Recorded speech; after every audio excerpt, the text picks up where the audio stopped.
In today's video, I'm going to teach you how to use custom dates in ClickUp's calendar view. Hi everyone! If you've ever wanted your tasks to land exactly where they belong on a timeline, this walkthrough is for you. We'll start by opening the calendar view so you can see your work laid out by date.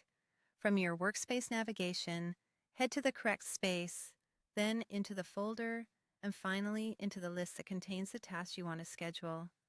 At the top of that list, click the plus sign next to Add View, choose Calendar, and then confirm by selecting Add View.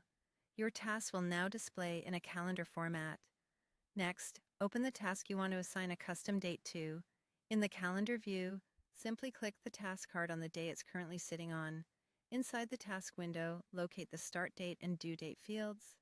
The start date marks when work should begin, and the due date marks when it should be finished. Click either date field to open the calendar picker. From here, select the exact start date you want, then choose the due date that best matches your schedule. If your workflow uses durations, setting both will show the task spanning multiple days on the calendar. If you only need a single day task, set just the due date. Once your dates are set, save your changes. You can click Save or simply click outside the task window to apply them. You'll see the task move to the correct day or stretch across the selected range.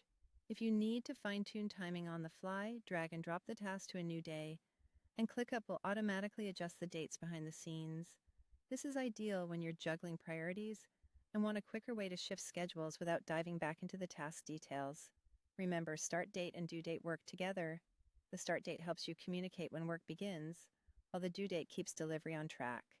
Keeping both accurate gives your calendar a clear, reliable picture of your workload. And that's all there is to it. You've just used custom dates in ClickUp's calendar view to control exactly when work starts and ends. Quick and easy. If this was helpful, don't forget to like, share, and subscribe to my channel so you don't miss future productivity tips. Thanks for watching, and I'll see you in the next one.